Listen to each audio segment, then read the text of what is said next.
بسم الله الرحمن الرحيم الحمد لله والصلاة والسلام على رسول الله أما بعد السلام عليكم ورحمة الله. So today I've been asked to speak about poverty, okay, and I'm going to do this thing which I don't normally do, but I want you to remember a number for me, okay? I want you to remember the number 10, okay? I'll tell you what that number means right at the end, because I think when I was researching this topic, the number 10 is seriously ominous, okay? Anyways, so I want to start this talk by saying that when we talk about poverty, it really isn't a naturally occurring phenomenon. Okay, I'm going to start straight off the bat by saying that the phenomenon of poverty is not natural.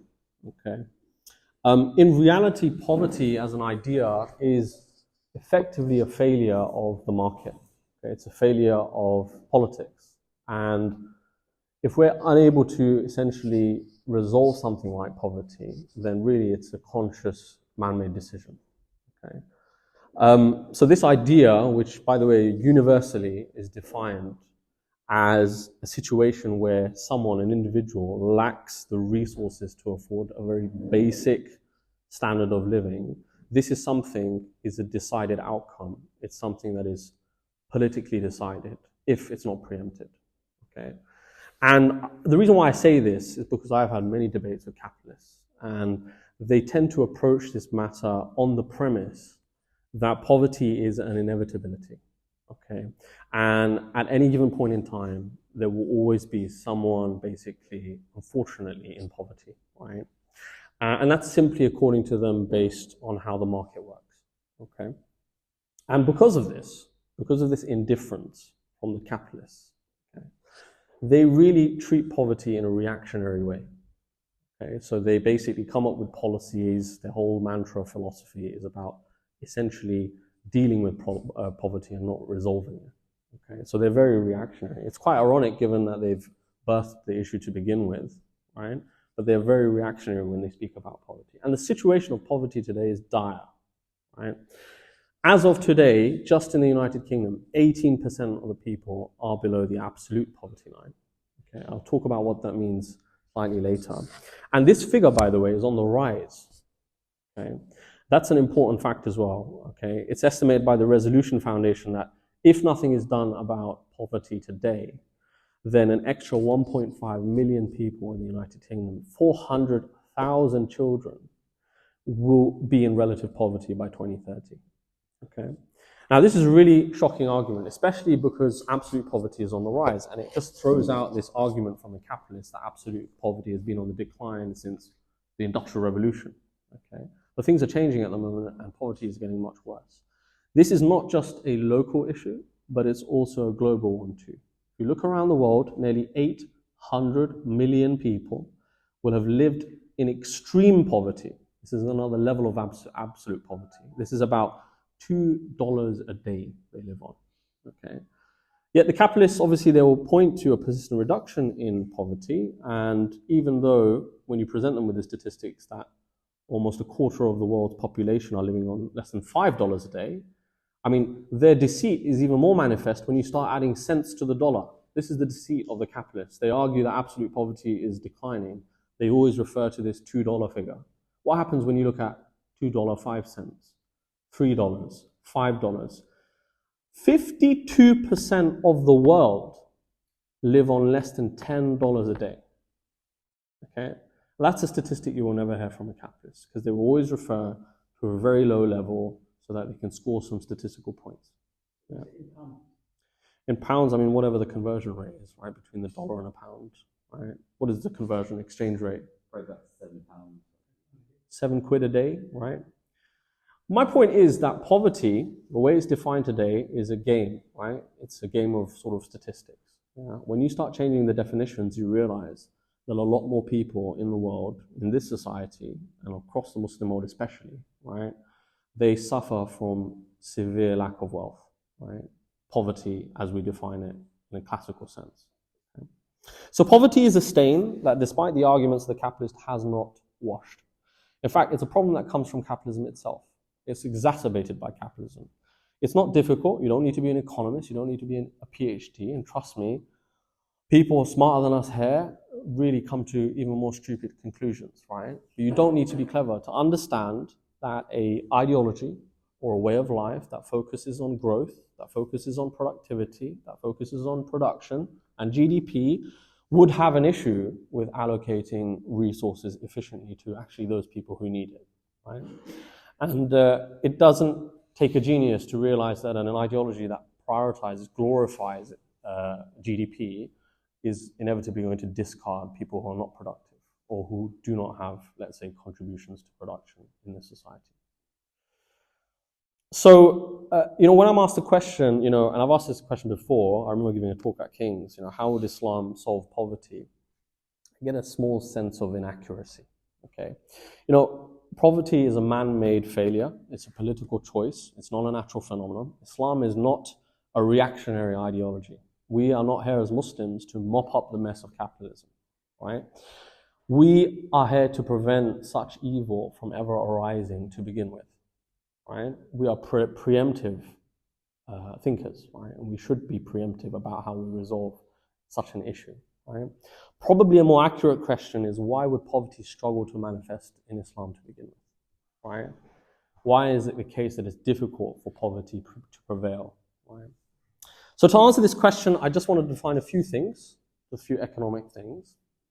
Poverty in economics, in most disciplines, is split into two types, okay? On the one hand, you have something called absolute poverty, and that's a situation where basically you lack basic necessities to live, okay? And relative poverty.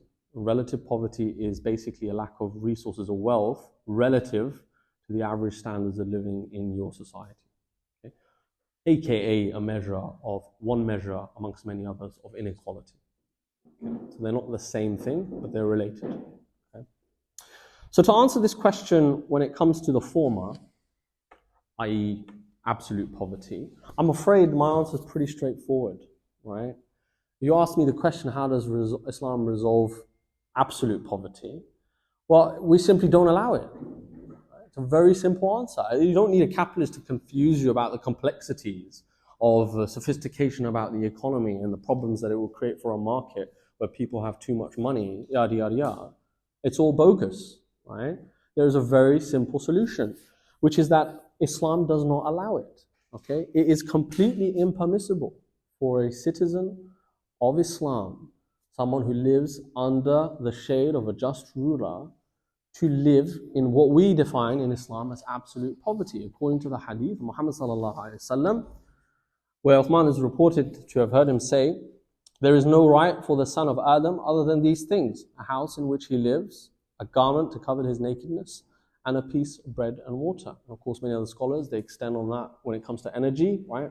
Many other evidences about the fire and the energy resources and water and so on and so forth, right? So that's the simple fact. Okay. If the question you ask is, okay, how does it ensure that?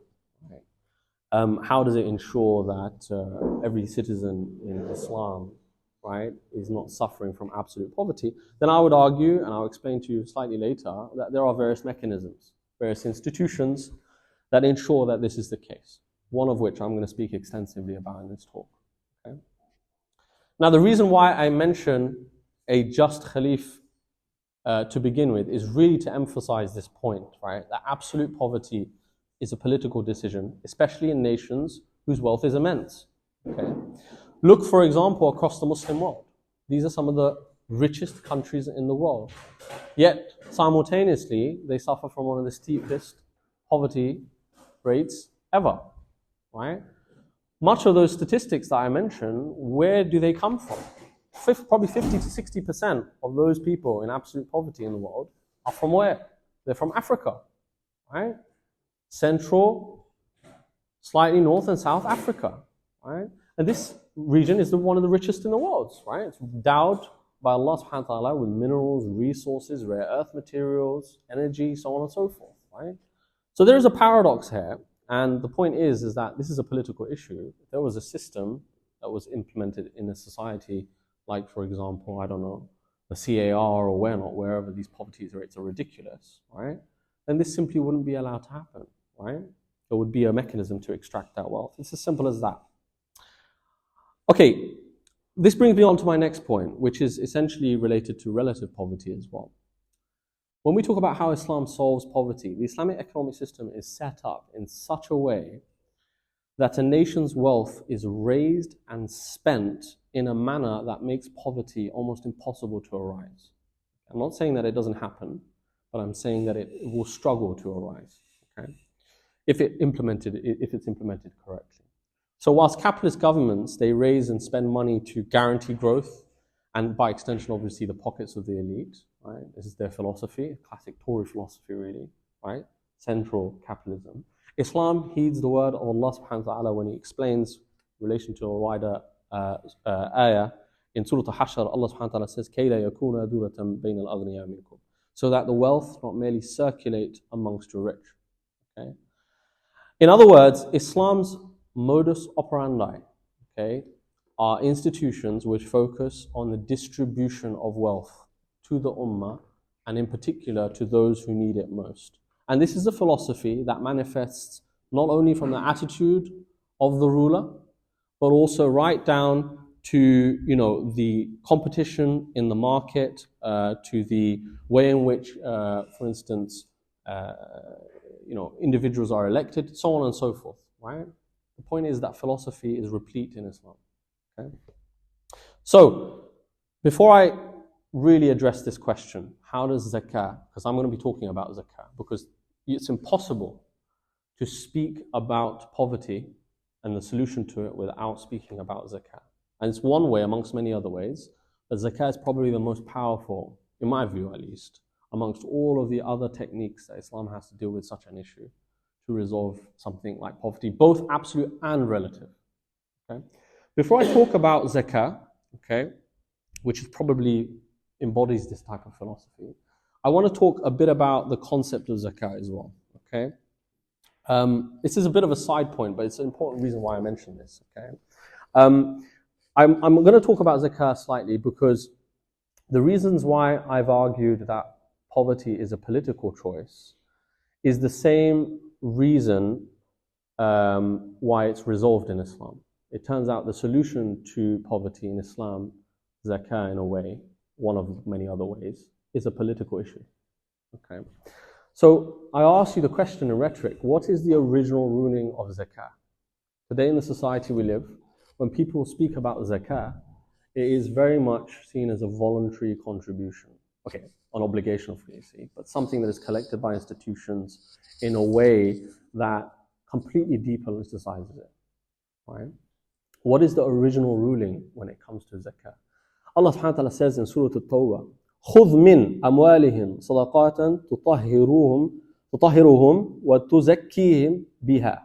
Take zakah out of their wealth so that you may cleanse them and purify them thereby.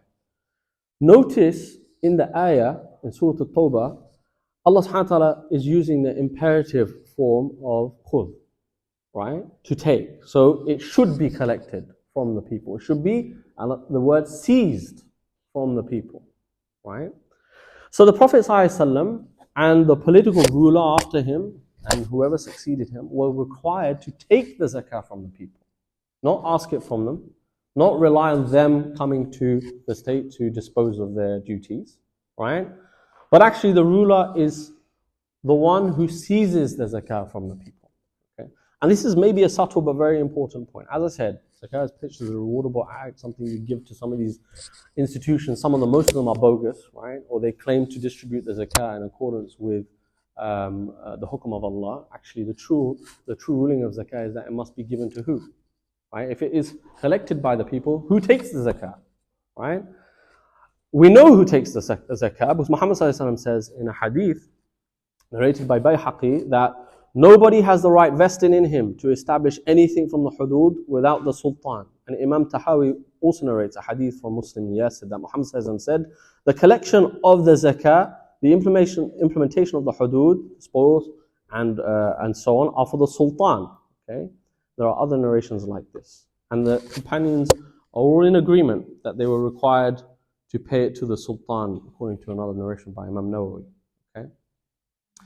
So the point is that the idea of zakah, which is, by the way, a resolution to poverty, is a political issue and its solution is also political. So I'm going to show you how now Zakah, which I even consider an institution, right, in the modern sense, is actually a solution to both absolute and relative poverty. Well, the solution to absolute poverty, as I said, is pretty easy. Okay, Zakah is a very specific tax. It's not a general tax. When the scholars talk about Zakah, they call it very specific tax. Why? Because of the ayah in Surah At-Tawbah. Once again, Allah subhanahu wa ta'ala says, the alms are only for the poor and the needy and those who collect them and those whose hearts are to be reconciled and to free the slaves and the debtors and for the way of Allah and for the wayfarers. This ayah restricts the collection and the expenditure of zakah into these categories. Okay? And it's not actually permitted for the Khalif to take money out of the zakah from the Baytul Mal, right, and spend it in areas other than these categories, right? And we know this because Allah subhanahu wa ta'ala uses the word innama, which is a harf of restriction, right? And also he follows with lam, which is essentially denoting ownership, right? So what are these categories? It turns out these categories are perfect descriptors of who? Those who fall underneath the absolute poverty line, right? When Allah subhanahu wa ta'ala talks about the poor, the scholars have said that this category relates to those who have money, but whose expenditures exceed what they own. When Allah subhanahu wa ta'ala talks about the needy, right? Those are people with no money and no income at all. Those are abject poverty, those who fall in abject poverty, right? And then of course there are other categories and so on. Those slaves, for instance, are not, for instance, a category perhaps today. And those in debt, for instance, those struggle with debt, very, very likely predisposed to enter into poverty in this society, right? So the point is that absolute poverty is a very straightforward thing to resolve in Islam because it is a political issue and its solution lies with the ruler, right? There's a reason why in the Muslim world all of these institutions exist. They claim to collect the zakah, but yet poverty and its issues alike are rife. There are other obviously problems related to the system, related to the market and so on. Okay? But if you knew the track record of zakah in history, you would be shocked. You would truly be shocked about the amount of money that can be raised through zakah, not only then, but especially in today's society. And I'll explain why when I talk about relative poverty. Okay? So let's talk about it. So zakah is, if you look at it slightly differently, is a surplus-based wealth tax. Okay? Look at it slightly differently. And because it is a wealth-based tax, okay, the situation we live in today when it comes to the situation of inequality and relative poverty is that the distance between the rich and the poor is determined not by income, right? It is not the case that inequality or relative poverty is created by income. It is created by wealth. It is created by capital, right? And because that is true today, zakah is super effective in bringing those underneath the relative poverty line up and those beyond in the elite down. Okay? We're not talking about communism here, socialist ideas, right? We still believe people can earn lots of money, right? But we're talking about leveling the playing field, and that's precisely what zakah does. I'm going to give you a powerful example. I often use this when I speak about zakah. Okay, I want you to consider two brothers. Okay, you have brother A and brother B. Okay, brother A earns a very average income from his work. Okay, probably most of us here, right? Yeah, not going to speak for the rich amongst you. Yeah, but brother A earns a very median income. Okay, then I want you to consider brother B, second brother. Okay, this brother doesn't work. He never worked a day in his life. But it turns out he is essentially the son of a billionaire. Okay? He earns much of his wealth through inheritance. Okay? Brother A, he's a family man, he has a number of kids, right? He has a wife. And, he lives in a very small house. And essentially, my question to you is, I want you to have a think about this. Okay? How would these two individuals, and this can be analogized, right, to the rest of society, just think of them as households, right? How would these households be affected by taxes in this society and in a society which implemented zakah? Okay. In this society, people suffer from relative poverty, right, and are persistently suffering from relative poverty because roughly 50% of any income that they earn, and I've seen the statistics on this, right, are completely eliminated from their bank accounts because of direct and indirect taxation. Okay, this system, along with much of the Western world, and now indeed most of the Muslim world, implement progressive income-based taxation systems. Right, you get your money from your income, and then basically the government takes a bunch of it, right? Regardless, and you go to the shops, you pay GST, you pay this tax, that tax, right? It's indirectly levied on you. By the time you're finished paying taxes, you've paid 50% of the income that you receive. Okay? So this is brother A's situation. After all the bills that he pays and all the expenditures that he has, by the end of the month, he's left with absolutely nothing, right? In fact, many people in this society, those of them who are in relative poverty, live paycheck to paycheck. They are literally on the border of becoming absolutely poor, right? So they live paycheck to paycheck, and this is their reality. You look at brother B, who, by the way, are a fraction of the people in this society and also in the Muslim world. Okay, they receive no income from wages, right? They don't work, and they don't face the income-based taxation system, which is prevalent across the Western world. This brother, okay, he has plenty to spend by the end of it. Why? Because these systems don't implement capital or wealth-based taxation systems. If anything, the tax that he pays on his assets are very minimal, especially if he's very savvy with it. He can maneuver his way around some loopholes, and he will never have to pay a dime to the government. So he retains his wealth, and he accumulates it, and he inherits wealth, and he disposes of it to his children, okay? And his ilk lie within the 1%, the 2%, the 5% of this society, okay? This is why relative poverty is so bad, because relative poverty, like I said, is not absolute poverty. It's relative to the average standards of living, which is boosted by the small upper parts, the upper percentiles of society. And this seems extremely unjust, right? It seems unjust. And the reality is, this system, this capitalist system, does not actually appeal to those people who work very hard, who suffer a lot, okay? Instead, appeals to those who have it very easy. Okay? When you look at the idea of zakat, it is a 2.5% annual surplus wealth based on what? Surplus annual wealth, right? Wealth that is left over after all expenditures have been done. So if you ask me how Islam resolves relative poverty, let me explain it to you. This brother A, he's done all his expenditure, okay? He's expended everything. Under Islam and zakah, he will not be required to pay any tax to the government, which is very likely to leave him with at least something, right? So that he doesn't fall below some relative poverty line where he has to struggle and live paycheck to paycheck, right? If you contrast that with the second brother who inherits all his wealth and who has lots of money stashed away in the bank, this brother pays 2.5% on the total because it's all surplus. Now, if you think about how much you could raise by levying a very small percentage on vast sums of wealth, regardless if there are only a few individuals, it turns out that statistically speaking, you would dwarf the amount that you collect from taxing the whole population through income. Do you understand that, yeah?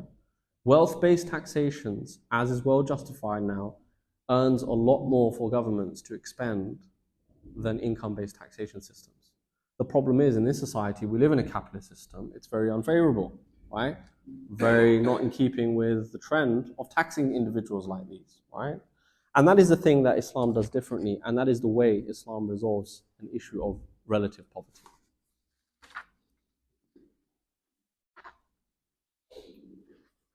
Sort of lost where I am here. Bloody papers.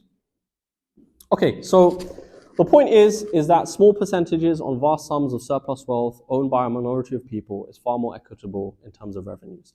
Zakat is destined for 8 categories, and many of those capture most of the people who are struggling in society.